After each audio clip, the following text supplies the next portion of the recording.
បងប្អូនអាចយកលុយដុល្លារ1រៀល5រៀល10រៀល50 120អីលហែកប្រឡាក់យកមកដូរបានណាបើសិនជាបងប្អូនចង់រៀនវិនិយោគផ្ទាល់ក្នុងស្រុកជាមួយផ្សារ Mobile កម្ពុជា CSX យើងក៏មានក្រុមឯកជនដែលផ្ដល់សេវាប្រឹក្សាអាចតាក់ទងសួរព័ត៌មានបន្ថែមឬក៏ចុះឈ្មោះតាមរយៈលេខទូរស័ព្ទ Telegram នៅលើវីដេអូនេះស្រាប់បាទសូមអរគុណការគ្រប់គ្រងក្រុមការងារការគ្រប់គ្រងនិងរៀបចំក្រុមការងារមួយមិនមែនជារឿងងាយស្រួលទេដោយការសម្របសម្រួលលំហូរការងារការកំណត់គោលដៅការដោះស្រាយជម្លោះរវាងបុគ្គលគឺជាការងាររបស់អ្នកគ្រប់គ្រងដែលមិនដែលសម្រេចបានការរីកលូតលាស់របស់ក្រុមហ៊ុនគឺអាស្រ័យទៅលើសមត្ថភាពរបស់អ្នកគ្រប់គ្រងដើម្បីដោះស្រាយបញ្ហាប្រឈម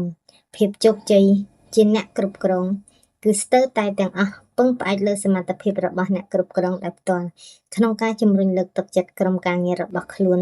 ខណៈពេលដែលពួកខ្លួនដើរតួនាទីនៅក្នុងការបង្កើតឲ្យមានផ្លែផ្កាដល់ក្រុមហ៊ុនខាងក្រោមនេះគឺជាដំបូន្មានទាំង5សម្រាប់ឆ្ពោះទៅរកភាពជោគជ័យ1ដាក់មនុស្សឲ្យចំជំនាញជាទូទៅមនុស្សជាពិសេសបុគ្គលិកតែងតែមានជំនាញផ្សេងគ្នាដូច្នេះយើងត្រូវចេះចាត់ចែងនិងដាក់មនុស្សឲ្យត្រូវតាមជំនាញសមត្ថភាពនិងទេពកោសល្យរបស់គេរៀងខ្លួនមនុស្សនឹងធ្វើការងារបានល្អបើសិនជាគេធ្វើការងារបានល្អគេពេញចិត្តនឹងត្រូវជំនាញរបស់គេដូចយើងទាំងអស់គ្នាធ្លាប់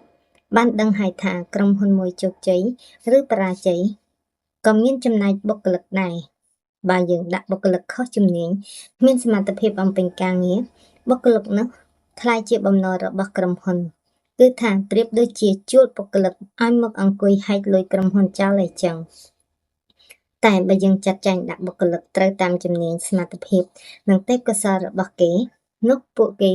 គឺជាទ្រព្យរបស់ក្រុមហ៊ុនគឺពួកគេអាចបង្កើនផលិតភាពការងារដែលនាំមកនូវភាពជោគជ័យដល់ក្រុមហ៊ុនដើម្បីប្រាកដថាអ្នកដាក់មនុស្សឲ្យចំជំនាញអ្នកអាចសាកសួរអំពីចំណុចខ្លាំងនិងខ្សោយ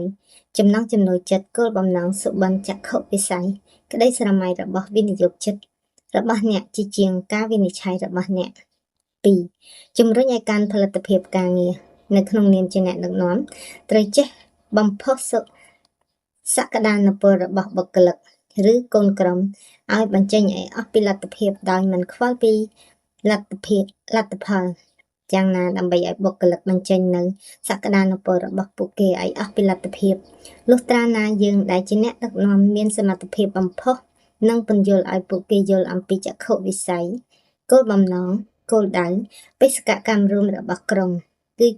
ជាពិសេសវិថីនៃដំណើរជីវិតព្រមទាំងក្តីសង្ឃឹមនានាពេលខាងមុខមនុស្សគ្រប់រូបសុទ្ធតែចង់បានផលប្រយោជន៍គ្រាន់តែអ្នកខ្លះចង់បានផលប្រយោជន៍ផ្ទាល់ខ្លួនអ្នកខ្លះចង់បានផលប្រយោជន៍រួមហើយមានមនុស្សមិនតិចទេដែលឆ្លោះគ្នាដោយសារតែផលប្រយោជន៍ដូច្នេះបើយើងនាំឲ្យពួកគេមើលឃើញផលប្រយោជន៍រួមវែងឆ្ងាយពួកគេប្រកាសជាធ្វើការយ៉ាងពេញទំហឹងដើម្បីសម្រេចសុបិនរួមនេះជាមិនខានមិនត្រូវស្ដីបន្ទោសឬធ្វើឲ្យអាម៉ាស់ការបង្កើតកំហុស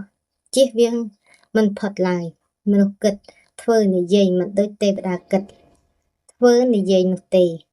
បើយើងចុះដៃចុះជើងដើរចូលទៅក្នុងទឹកលែងអីត្រូវសើមជើងខោនោះមានន័យថាអ្នកធ្វើតែងតែមានកំហុស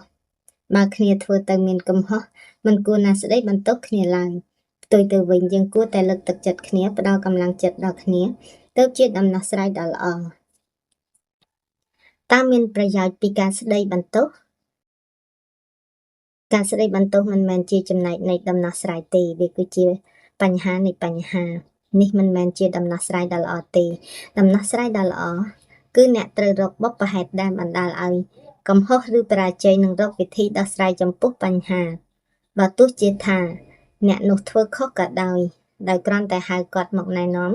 ឬកែតម្រូវជាការស្រេចការធ្វើដូច្នេះនឹងជំរុញឲ្យបុគ្គលនេះខិតខំធ្វើការដោយប្រុងប្រយ័ត្នជាងមុន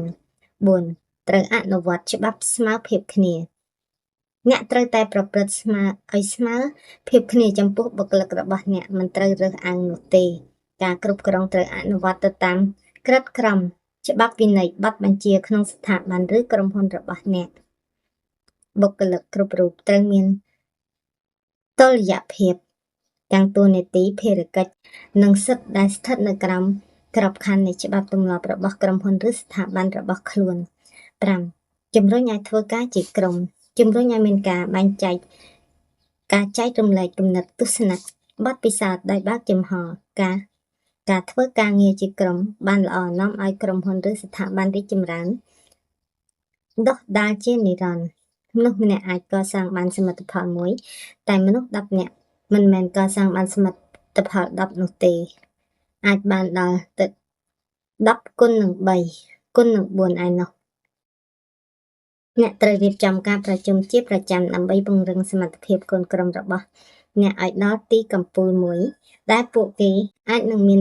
ភាពឯករាជ្យរៀងខ្លួននៅក្នុងការធ្វើការងារប្រកបដោយប្រសិទ្ធភាពព្រមទាំងជំរុញឲ្យពួកគេចេះដឹកនាំក្រុមតទៀតចា៎អរគុណច្រើនបងប្អូនអត្ថបទថ្ងៃនេះគឺការដឹកនាំក្រុម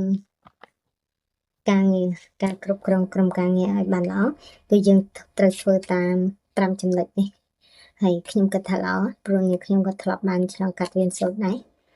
គឺខ្ញុំឃើញគេធ្វើលំនាំរបៀបអញ្ចឹងចាអរគុណច្រើនបងប្អូនកុំភ្លេចជួយ Subscribe និង Follow Page នេះខ្ញុំអ្នកមួយផងដើម្បីទទួលបានវីដេអូថ្មីចាអរគុណច្រើនជម្រាបលា